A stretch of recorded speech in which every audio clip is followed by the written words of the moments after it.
Welcome to the Bible in a Year, Old and New Testament Bible Reading Plan for 2025, Audio Edition. April 8th, Ruth chapters 1 through 4 and Luke chapter 11, verses 29 to 54. Ruth chapter 1.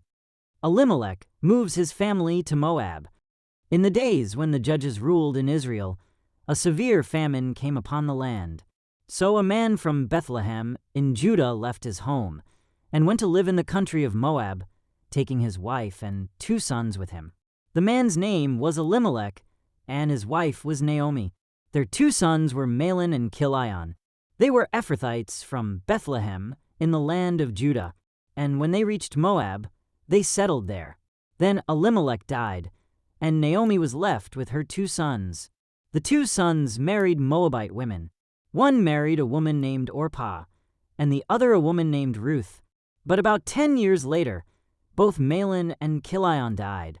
This left Naomi alone, without her 2 sons or her husband. Naomi and Ruth return. Then Naomi heard in Moab that the Lord had blessed his people in Judah by giving them good crops again. So Naomi and her daughters-in-law got ready to leave Moab to return to her homeland. With her 2 daughters-in-law, she set out from the place where she had been living, and they took the road that would lead them back to Judah. But on the way, Naomi said to her 2 daughters-in-law, "Go back to your mother's homes, and may the Lord reward you for your kindness to your husbands and to me. May the Lord bless you with the security of another marriage." Then she kissed them goodbye, and they all broke down and wept. "No," they said, "we want to go with you to your people." But Naomi replied, "Why should you go on with me? Can I still give birth to other sons who could grow up to be your husbands? No, my daughters, return to your parents' homes, for I am too old to marry again. And even if it were possible, and I were to get married tonight and bear sons, then what? Would you wait for them to grow up and refuse to marry someone else? No, of course not, my daughters. Things are far more bitter for me than for you, because the Lord himself has raised his fist against me." And again they wept together, and Orpah kissed her mother-in-law goodbye. But Ruth clung tightly to Naomi.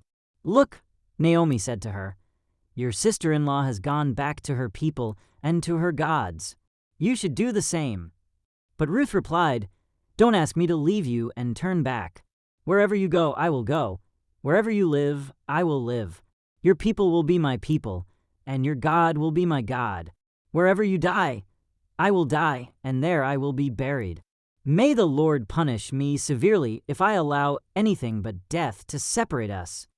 When Naomi saw that Ruth was determined to go with her, she said nothing more. So the 2 of them continued on their journey.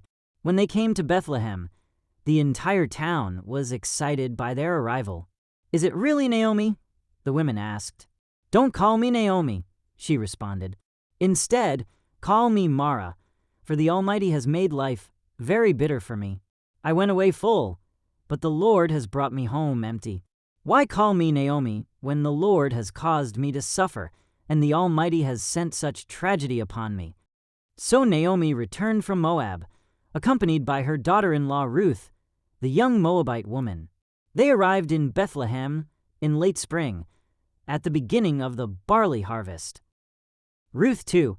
Ruth works in Boaz's field. Now there was a wealthy and influential man in Bethlehem named Boaz, who was a relative of Naomi's husband, Elimelech. One day Ruth the Moabite said to Naomi, "Let me go out into the harvest fields to pick up the stalks of grain left behind by anyone who is kind enough to let me do it."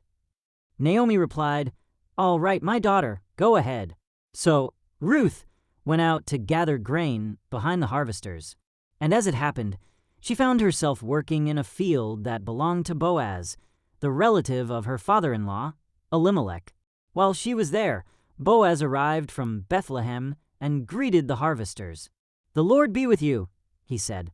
"The Lord bless you," the harvesters replied. Then Boaz asked his foreman, "Who is that young woman over there? Who does she belong to?"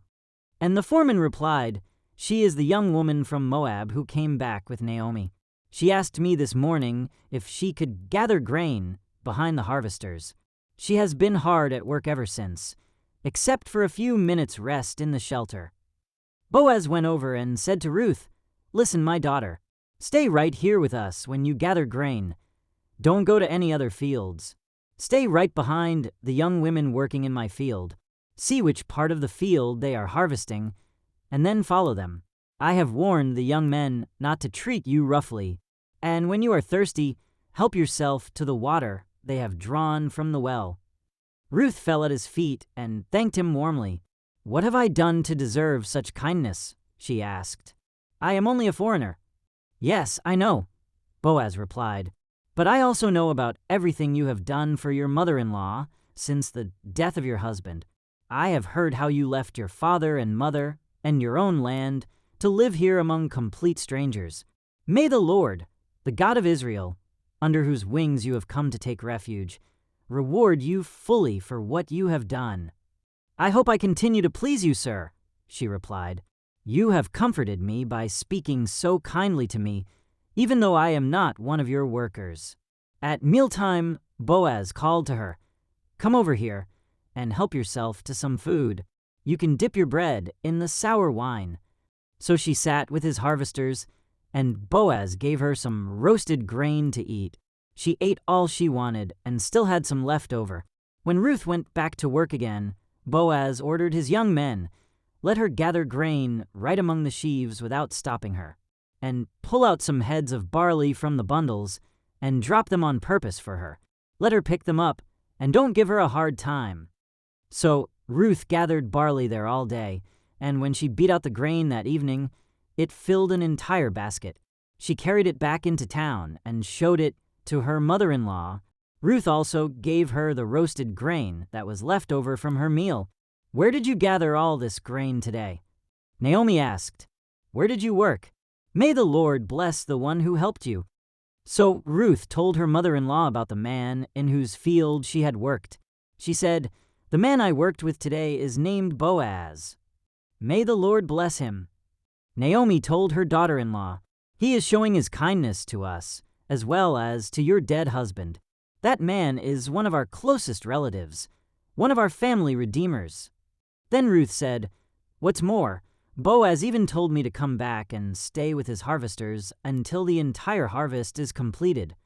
"Good," Naomi exclaimed. "Do as he said, my daughter. Stay with his young women right through the whole harvest. You might be harassed in other fields, but you'll be safe with him." So Ruth worked alongside the women in Boaz's fields and gathered grain with them until the end of the barley harvest. Then she continued working with them through the wheat harvest in early summer, and all the while she lived with her mother-in-law. Ruth 3. Ruth at the threshing floor. One day Naomi said to Ruth, "My daughter, it's time that I found a permanent home for you, so that you will be provided for. Boaz is a close relative of ours, and he's been very kind by letting you gather grain with his young women. Tonight he will be winnowing barley at the threshing floor. Now do as I tell you. Take a bath and put on perfume and dress in your nicest clothes. Then go to the threshing floor, but don't let Boaz see you until he has finished eating and drinking. Be sure to notice where he lies down. Then go and uncover his feet and lie down there. He will tell you what to do." "I will do everything you say," Ruth replied. So she went down to the threshing floor that night and followed the instructions of her mother-in-law. After Boaz had finished eating and drinking and was in good spirits, he lay down at the far end of the pile of grain and went to sleep. Then Ruth came quietly, uncovered his feet, and lay down. Around midnight, Boaz suddenly woke up and turned over. He was surprised to find a woman lying at his feet. "Who are you?" he asked. "I am your servant Ruth," she replied. "Spread the corner of your covering over me, for you are my family redeemer." "The Lord bless you, my daughter." Boaz exclaimed, "You are showing even more family loyalty now than you did before, for you have not gone after a younger man, whether rich or poor. Now don't worry about a thing, my daughter. I will do what is necessary, for everyone in town knows you are a virtuous woman. But while it's true that I am one of your family redeemers, there is another man who is more closely related to you than I am. Stay here tonight, and in the morning I will talk to him. If he is willing to redeem you, very well, let him marry you. But if he is not willing, then as surely as the Lord lives, I will redeem you myself. Now, lie down here until morning." So Ruth lay at Boaz's feet until the morning, but she got up before it was light enough for people to recognize each other. For Boaz had said, "No one must know that a woman was here at the threshing floor." Then Boaz said to her, "Bring your cloak and spread it out." He measured 6 scoops of barley into the cloak and placed it on her back. Then he returned to the town.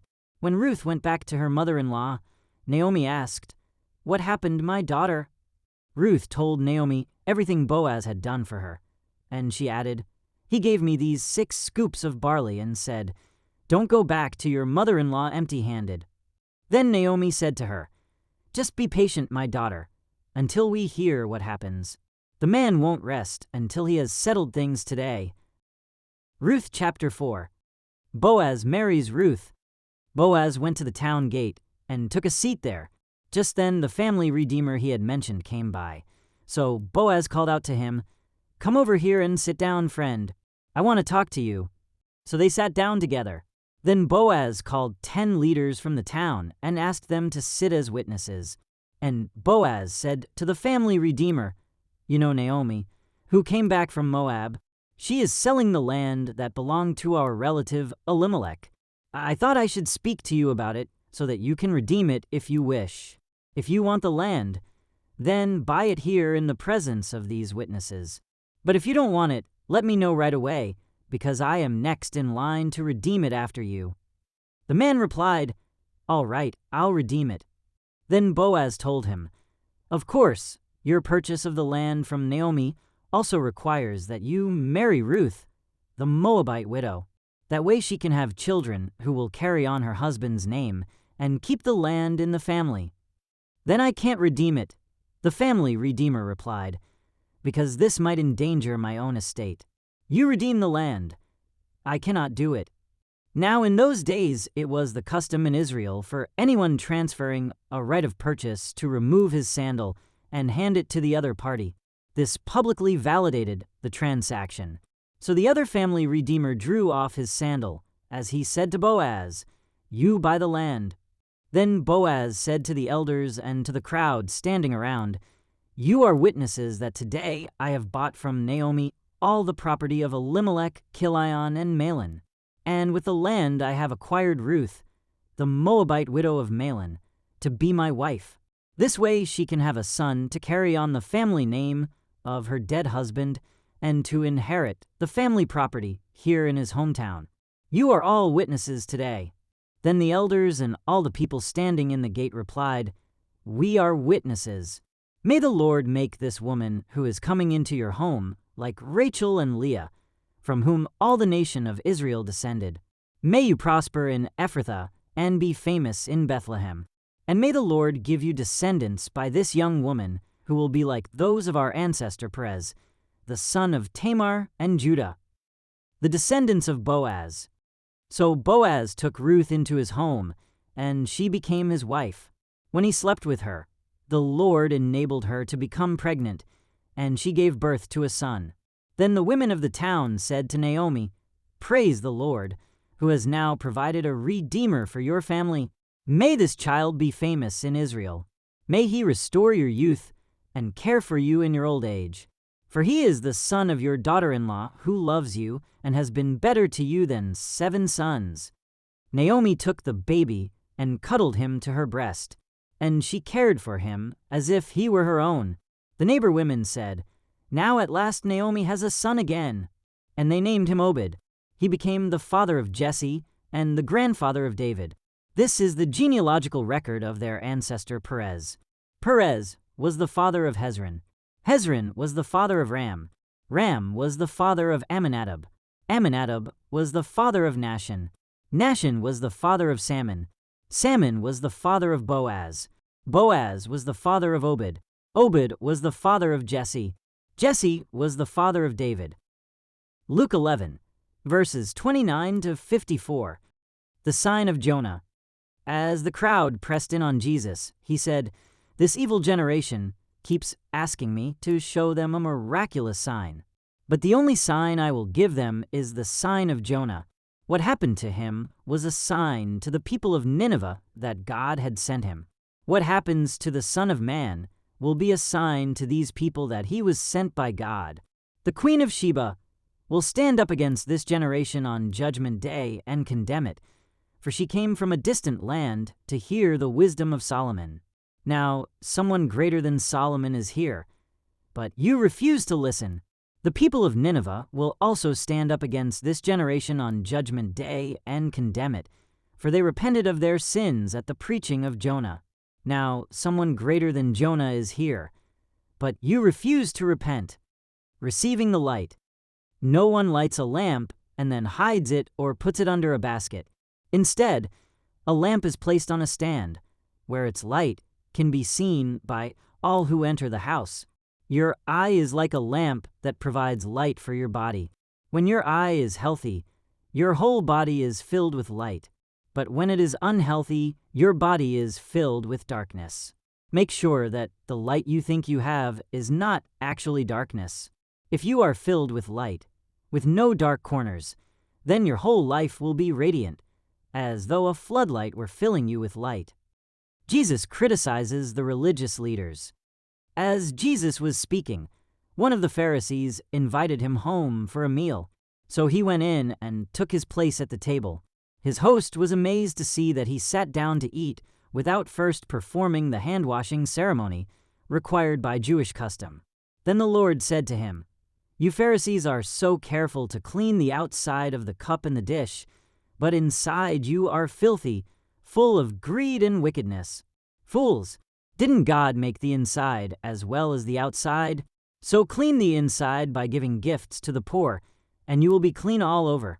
What sorrow awaits you Pharisees, for you are careful to tithe even the tiniest income from your herb gardens, but you ignore justice and the love of God. You should tithe, yes, but do not neglect the more important things.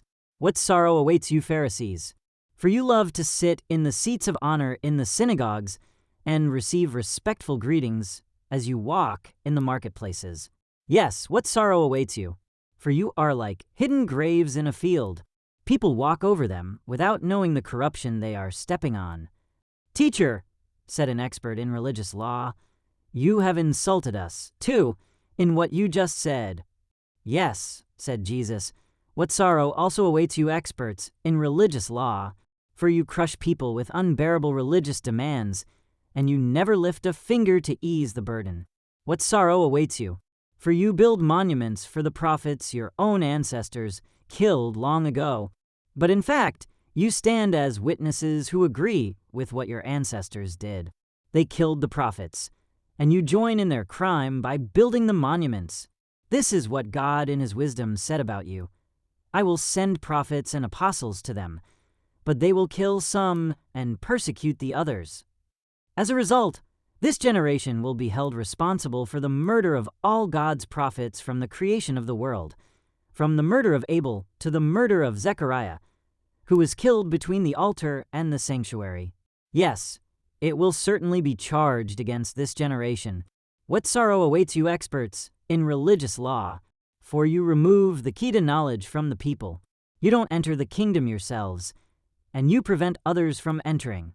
As Jesus was leaving, the teachers of religious law and the Pharisees became hostile and tried to provoke him with many questions. They wanted to trap him into saying something they could use against him. Thank you for joining as we read through the Bible in 1 year.